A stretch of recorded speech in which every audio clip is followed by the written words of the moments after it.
الحمد لله نحمده ونستعينه ونستغفره ونعوذ بالله من شرور أنفسنا من سيئات أعمالنا. من يهدي الله فلا مضل له ومن يضلل فلا هادي له، وأشهد أن لا إله إلا الله وحده لا شريك له، وأشهد أن محمدا عبده ورسوله. يا أيها الذين آمنوا اتقوا الله حق تقاته ولا تموتن إلا وأنتم مسلمون. يا أيها الناس اتقوا ربكم الذي خلقكم من نفس واحدة وخلق منها زوجها وبث منهما رجالا كثيرا ونساء، واتقوا الله الذي تساءلون به والأرحام إن الله كان عليكم رقيبا. يا أيها الذين آمنوا اتقوا الله وقولوا قولا سديدا يصلح لكم أعمالكم ويغفر لكم ذنوبكم، ومن يطع الله ورسوله فقد فاز فوزا عظيما. أما بعد، فإن أصدق الحديث كتاب الله جل وعلا، وخير الهدي هدي محمد صلى الله عليه وسلم، وشر الأمور محدثاتها، وكل محدثة بدعة، وكل بدعة ضلالة، وكل ضلالة في النار. أيها الناس، يقول الله سبحانه وتعالى في كتابه المجيد: وضرب الله مثلا قرية كانت آمنة مطمئنة يأتيها رزقها رغدا من كل مكان فكفرت بأنعم الله فأذاقها الله لباس الجوع والخوف بما كانوا يصنعون. أيها الناس، يقول العلامة ابن القيم رحمه الله تعالى: وإن للمعاصي من الآثار القبيحة المذمومة المضرة بالقلب والبدن في الدنيا والآخرة ما لا يعلمه إلا الله، ما لا يعلم إلا الله. منها حرمان العلم، فإن العلم نور يقذفه الله في القلب، والمعاصي تطفئ ذلك النور. قال الله سبحانه وتعالى: يا أيها الذين آمنوا إن تتقوا الله يجعل لكم فرقانا. فكما أن بتقوى الله تبارك وتعالى يفتح الله تبارك وتعالى العلم على عباده، فبالذنوب والمعاصي يصبحون ويمسون في الجهل عياذا بالله. ومنها حرمان الرزق. وفي المسند للإمام أحمد رحمه الله: إن العبد ليحرم الرزق بالذنب يصيبه. وكما أن تقوى الله تبارك وتعالى مجلبة للرزق، فإن ترك التقوى مجلبة للفقر. ومن يتق الله يجعل له مخرجا ويرزقه من حيث لا يحتسب. ومنها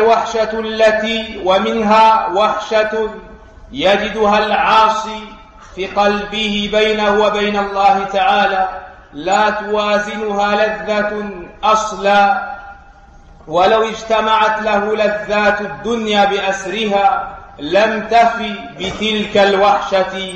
ولقد أحسن من قال: إذا كنت قد أوشتك الذنوب فدعها إذا شئت واستأنسي. ومنها الوحشة التي تحصل بينه وبين الناس، ولا سيما أهل الخير منهم، فيبتعد عن مجالستهم وعن سماع نصائحهم، فيقرب من أهل السوء عياذا بالله ومن حزب الشيطان، حتى إن هذه الوحشة تقع بينه وبين أهله، بينه وبين أولاده، بل يستوحش من نفسه. ومنها تعسير الأمور بخلاف من يتق الله يجعل له من أمره يسرا. ومنها ظلمة يجدها في قلبه، فكما أن الطاعة نور فإن المعصية ظلمة، وكلما زاد ذنبا قويت هذه الظلمة حتى تعلو وجهه عياذا بالله. يقول ابن عباس رضي الله عنهما: إن للحسنة ضياء في الوجه ونورا في القلب وسعة في الرزق وقوة في البدن ومحبة في قلوب الخلق، وإن للسيئة سوادا في القلب، وإن للسيئة سوادا في الوجه، وظلمة في القلب، ووهنا في البدن، ونقصا في الرزق، وبغضة في قلوب الخلق. ومنها حرمان الطاعة، فبالذنب الواحد ينقطع العبد عن طاعات كثيرة كل واحدة منها خير من الدنيا وما عليها. ومنها أن العاصي تقصر عمره وتمحق بركته، فإن حقيقة الحياة هي حياة القلب، ومن لا إيمان له ولا طاعة له فهو ميت في الدنيا قبل الآخرة. ومنها أن المعاصي تستدعي المعاصي وتزرع أمثالها حتى يعز على العبد مفارقتها. يقول الله: ثم كان عاقبة الذين أساءوا السوء وكثير من الفساق ليواقع المعصية من غير لذة يجدها إلا لما يجد من الألم بمفارقتها. فنسأل الله سبحانه وتعالى أن يعيننا على ذكره وشكره وحسن عبادته، وأن يتوب علينا ويغفر لنا ذنوبنا، إنه هو التواب الغفار.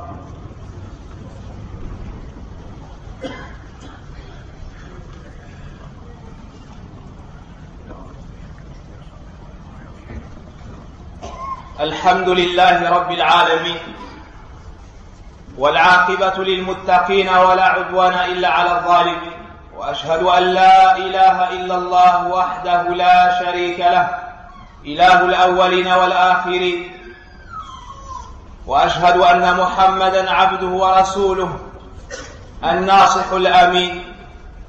ورضي الله عن الصحابة أجمعين الطيبين الطاهرين.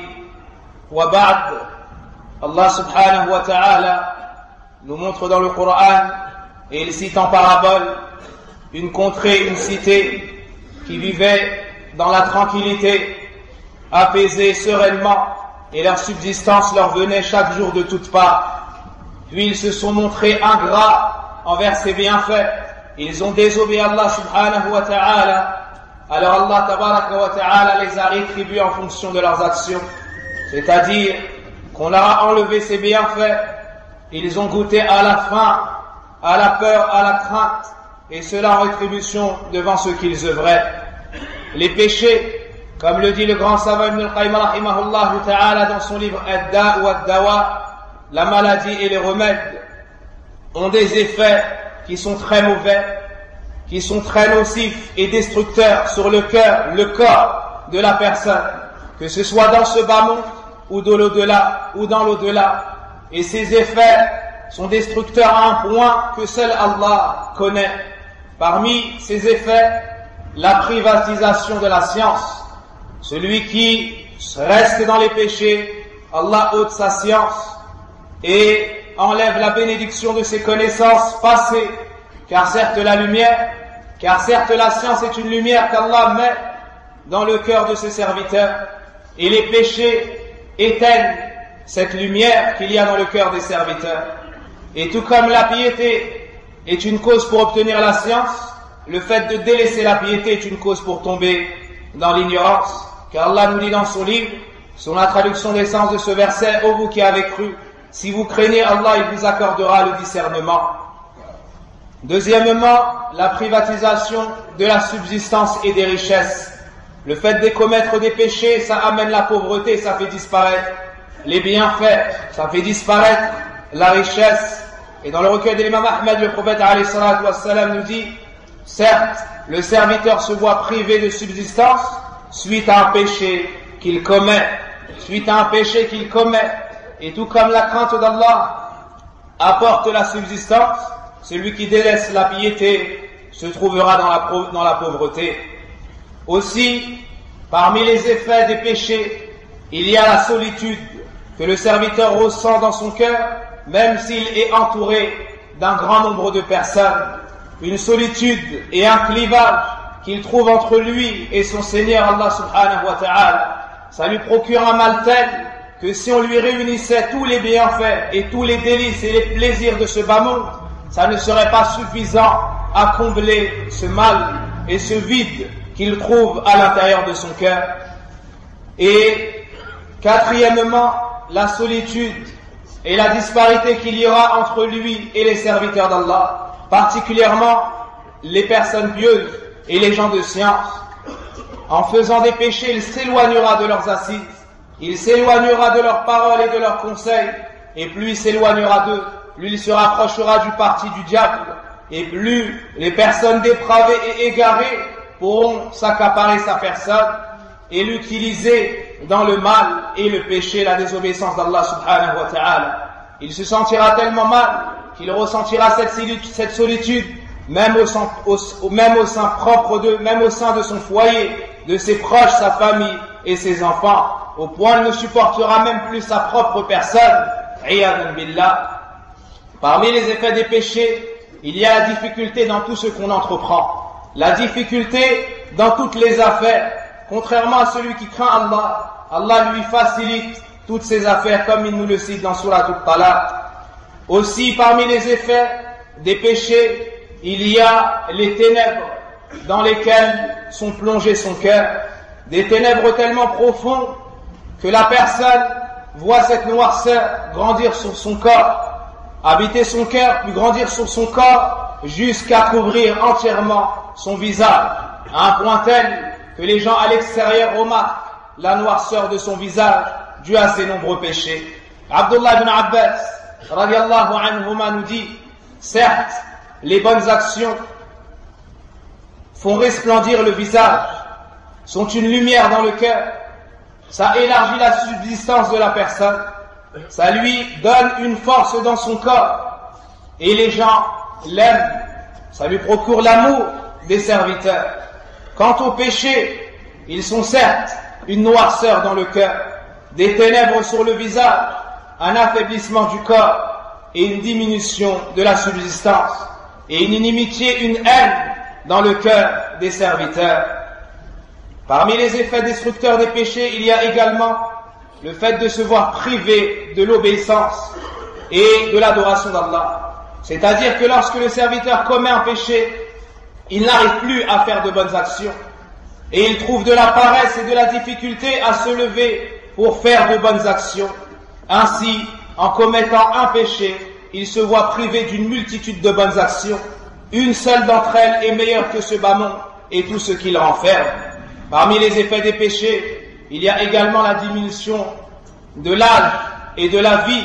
Ça lui enlève la bénédiction dans sa vie, car en réalité, la vraie vie, c'est la vie du cœur, celle passée dans l'obéissance d'Allah, son évocation et son rappel. Ainsi, le temps passé dans les péchés est à l'image de la personne qui était morte, wal-'iyadu billah. Et tout ce temps qu'il perdra, il viendra et dira au final: Ya laytani qaddamtu li hayati. Il va regretter de ne pas avoir avancé pour sa vie future de bonnes actions. Et la vraie vie et la vie passée dans l'obéissance d'Allah, dirigée vers lui, en n'ayant que lui comme adoré, subhanahu wa ta'ala. Le prophète alayhi salatu wa salam nous dit: Man ahabba an yunsa'a lahu fi atharih wa yubsata lahu fi rizqih falyasil rahimah. Celui qui aimerait voir sa vie allongée et sa subsistance élargie, qu'il lie les liens de parenté. Tout comme avec les bonnes actions, Allah bénit la vie de la personne et l'allonge, avec les mauvaises actions, on lui enlève la baraka, la bénédiction, et on lui raccourcit. Parmi les pires effets des péchés, il y a le fait que le péché appelle au péché, à un point tel que la personne se retrouve dépendante de son péché, enchaîné par son péché, esclave de ses passions.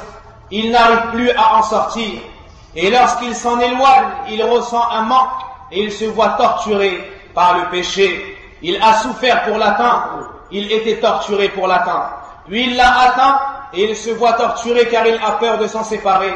Et lorsqu'il le perd, à nouveau il est torturé car il désire et il ne peut plus se passer de ce péché, wal-'iyadu billah, à un point tel que les pervers commettent des péchés sans ressentir de plaisir, mais car ils sont en manque de ce péché, à l'image de ceux qui consomment de la drogue qui boivent de l'alcool, wal'iyadu billah. Aussi parmi les effets des péchés, la faiblesse du cœur.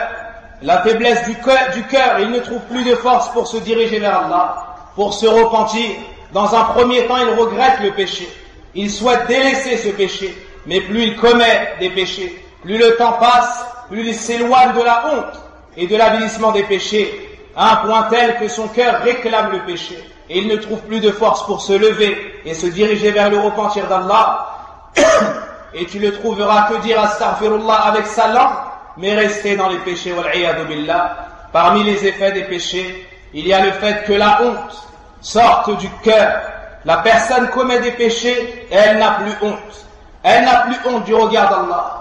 Elle n'a plus honte des écritures des anges. Elle n'a plus honte du fait qu'elle devra comparaître devant Allah. Elle n'a plus honte du regard des gens, à un point tel que l'un d'entre eux commet des péchés la nuit. Allah l'a couvert, il arrive au matin et il dévoile ses propres péchés. Et à notre époque, il n'y a plus besoin d'attendre le matin. Certaines personnes se filment et se prennent en photo et elles mettent ça sur Internet, elles mettent ça sur Facebook et autres photos de profil.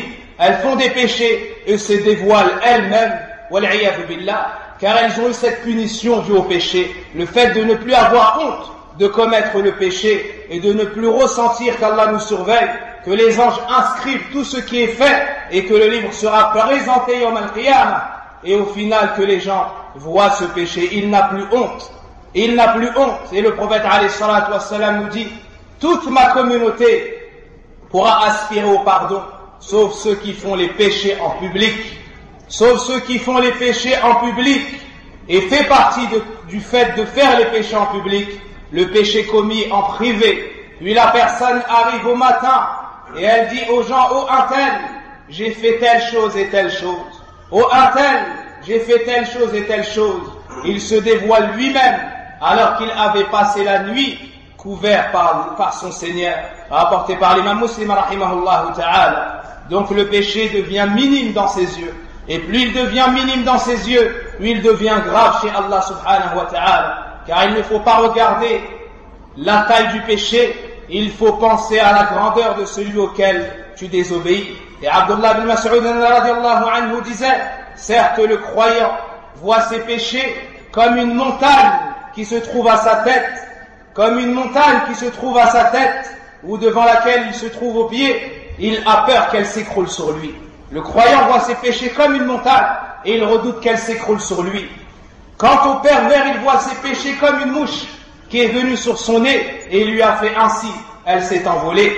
Il lui a fait ainsi, elle s'est alors envolée. Rapporté par l'imam al-Bukhari rahimahullah ta'ala. Parmi les effets des péchés, l'humiliation.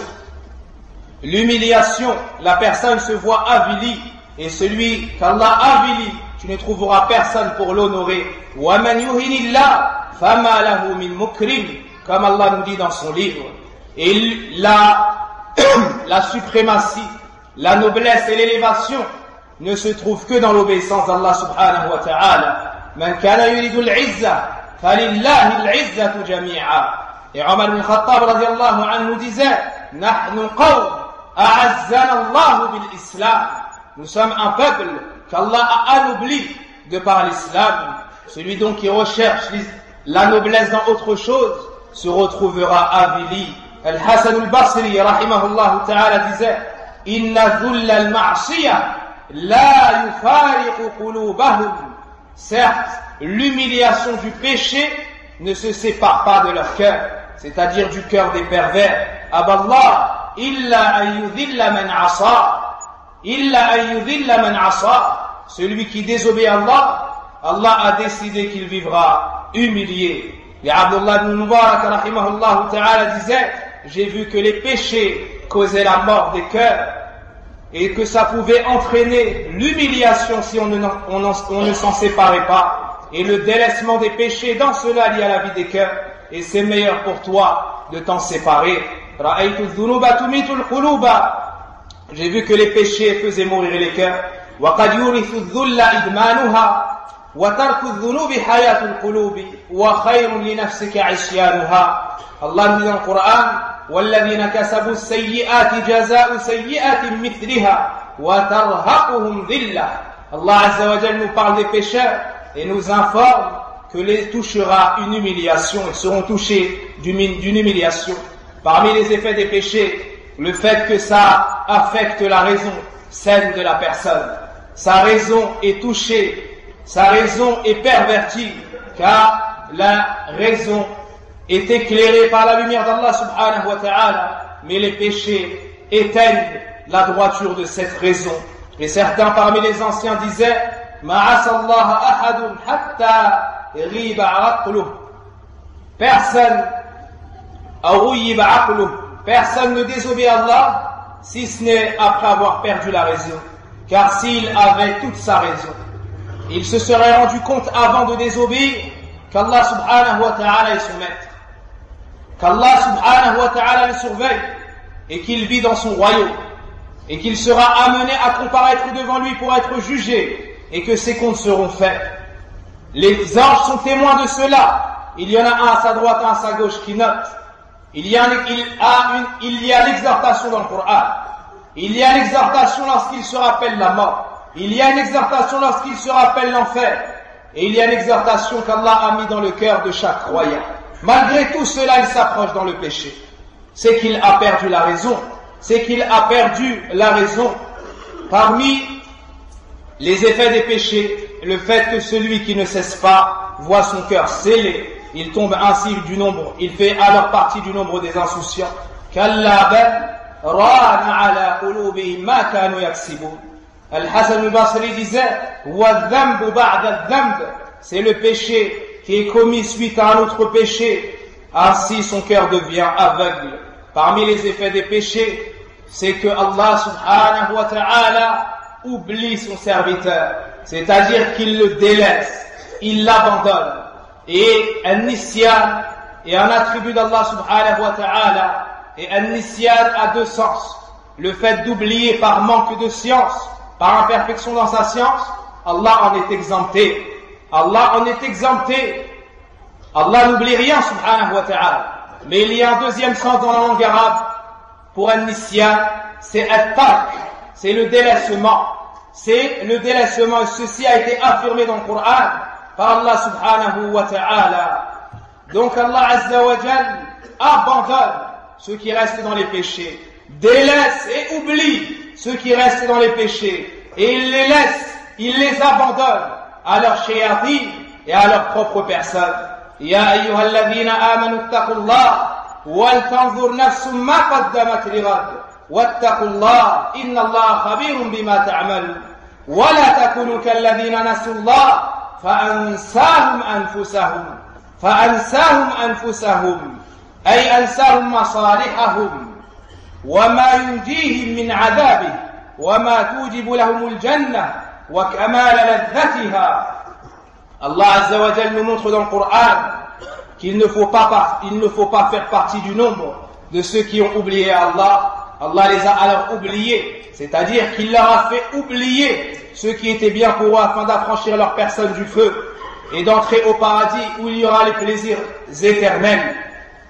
Ainsi, celui qui ne fait pas ce qu'Allah lui a commandé, Allah Azza wa Jalla le délaisse et l'abandonne. Et le poète a dit min kulli shay'in idha dayya'tahu 'iwadu wa ma min Allah idha dayya'tahu 'iwadu. De chaque chose, si tu le perds, tu pourras le remplacer. Chaque chose que tu perds, tu pourras la remplacer. Sauf Allah subhanahu wa ta'ala. Si tu t'éloignes d'Allah, tu perdras Allah et nul ne saurait venir le remplacer, tabaraka wa ta'ala. Et parmi les effets des péchés, le fait que ça t'empêche de te diriger vers Allah subhanahu wa ta'ala, tu te retrouves handicapé au point où tu n'arrives plus à faire un seul pas vers celui qui t'a créé, tabaraka wa ta'ala, alourdi par les péchés. Et le prophète alayhi salatu wassalam cherchait protection près d'Allah, cherchait refuge auprès de lui en disant wa'adhu bika min al-'ajzi wal-kasal. Oh Allah, je cherche refuge auprès de toi afin de ne pas tomber dans la paresse ni l'incapacité. On demande donc à Allah subhanahu wa ta'ala de nous préserver de la constance dans les péchés et de nous accorder un repentir sincère.